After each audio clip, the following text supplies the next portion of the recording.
பொதுவாக ஒரு சிறப்பு குழந்தைக்கு நிறைய தெரப்பிகள் வந்து எடுத்துக்கிறோம். இப்போது occupational therapy, speech therapy, physiotherapy and behaviour modification therapy. இது இல்லாமல் நம்ம ஸ்பெஷல் எஜுகேஷன் வந்து கொடுக்குறோம். சரி, இப்போ நிறைய பேர் என்ன பண்ணுறாங்க அப்படின்னா தனித்தனியாக போயிட்டு தெரப்பி எடுத்துக்கிறாங்க. இப்போ ஸ்பீச் தெரப்பினா ஸ்பீச் தெரப்பி மட்டும் போய் எடுத்துகிட்டு வராங்க, ஆக்குபேஷனல் தெரப்பினா ஆக்குபேஷனல் தெரப்பி மட்டும் எடுத்துக்கிறாங்க. ஸோ இந்த மாதிரி தெரப்பிங்களை வந்து தனித்தனியாக போய் எடுக்கிறதுனால அதோட யூஸ் வந்து ரொம்பவே கம்மியாகுது. சரி, பொதுவாக இந்தந்த தெரப்பிகளை வந்து எடுக்கிறதுனால ஸோ குழந்தைங்களுக்கு வந்து என்ன இம்பேக்ட் க்ரியேட் ஆகுது அப்படின்றத பார்க்கணும்.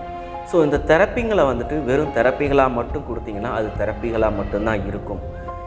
இப்படி எடுக்கிற தெரப்பிகள் எல்லாத்தையும் நாம் அவங்களுடைய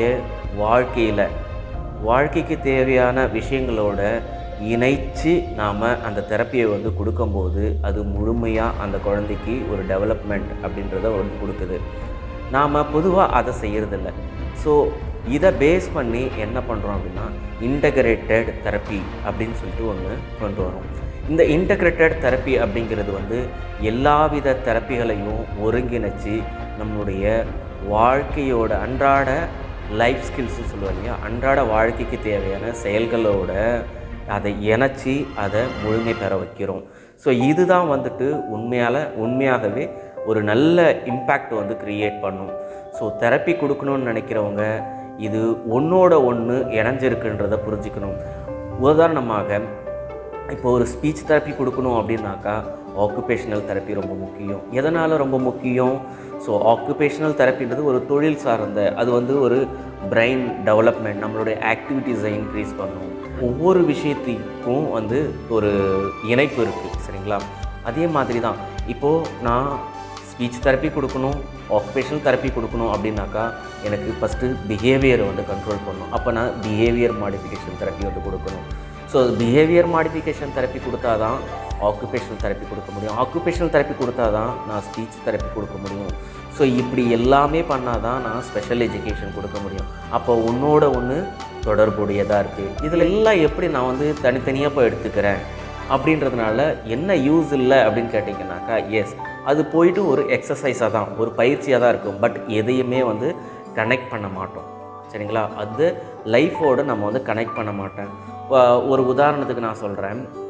இப்போது ஆக்குபேஷனல் தெரப்பிக்கு போகிறாங்க, சம்திங் ஏதோ ஒரு பீட்ஸோ இது மாதிரி ஏதோ ஒன்று கோத்துக்கிட்டு வராங்க, இல்லை சம்திங் ஐ ஹேண்ட் கோஆர்டினேஷனுக்கு ஏதோ ஒன்று ப்ராக்டிஸ் பண்ணுறாங்கன்னு வச்சுக்கோங்க. அது ஜஸ்ட் ப்ராக்டிஸ். இதை வந்து நம்ம லைஃபோடு சேர்ந்து அவங்களுடைய அன்றாட செயல்களோடு சேர்ந்து அந்த ஆக்டிவிட்டியை நம்ம கொடுக்கும்போது அது முழுமையடையுது. அதே வேலை தான் செய்கிறாங்க, அதே மாதிரி டெவலப்மெண்ட் வருது. அவர் அன்றாட வேலைகளை செய்ய வைக்கிறது மூலமா அந்த டெவலப்மெண்ட்டை வந்து நம்ம க்ரியேட் பண்ணுறோம். ஸோ அதனால தான் சொல்கிறேன், இன்டகிரேட்டட் தெரப்பின்றது ரொம்ப முக்கியம். ஸோ ஒவ்வொரு முறையும் நீங்கள் தனித்தனியாக போயிட்டு தெரப்பி எடுக்கிறத விட இன்டகிரேட்டட் தெரப்பி ரொம்ப முக்கியம். சரி, இந்த இன்டகிரேட்டட் தெரப்பி எந்த வழியாக கொடுப்பீங்க அப்படின்னாக்கா ஸ்பெஷல் எஜுகேஷன் வழியாக கொடுப்போம். ஸ்பெஷல் எஜுகேஷன் வழியாக அப்படிங்கிறது வந்து ஒரு கிளாஸ் ரூம் செட்டப்பில் தான் இருக்கும். ஆனால் இண்டிவிஜுவல் அட்டென்ஷனில் ஒவ்வொருத்தருக்கும் எந்தெந்த இடத்துல அவங்களுக்கு நீடு இருக்கோ, அவங்களுடைய டெய்லி லிவிங் ஸ்கில்ஸில் எந்தெந்த இடத்துல அவங்களுக்கு வந்து பேக்லாக் இருக்கோ, ஸோ அதையெல்லாம் வந்து கவனித்து அதுக்கு தகுந்த மாதிரி நம்ம பயிற்சிகளை கொடுக்கும்போது அந்த குழந்தையானது ஒரு குறிப்பிட்ட காலத்துக்கு அப்புறம் உண்மையாலுமே ஒரு டெவலப்மெண்ட்டு கூட வந்து வர ஆரம்பிக்கும். ஸோ இது வந்து அந்த குழந்தையோட ஒரு இண்டிபெண்ட் லிவிங் ஸ்கில்ஸ்க்கு ரொம்ப ஹெல்ப்ஃபுல்லாக இருக்கும். ஸோ அதனால் இன்டகிரேட்டட் தெரப்பி வந்து ரொம்ப இம்பார்ட்டன்ட். ஸோ இந்த இன்டகிரேட்டட் தெரப்பி வந்து எங்கே கிடைக்கிது அப்படின்னாக்கா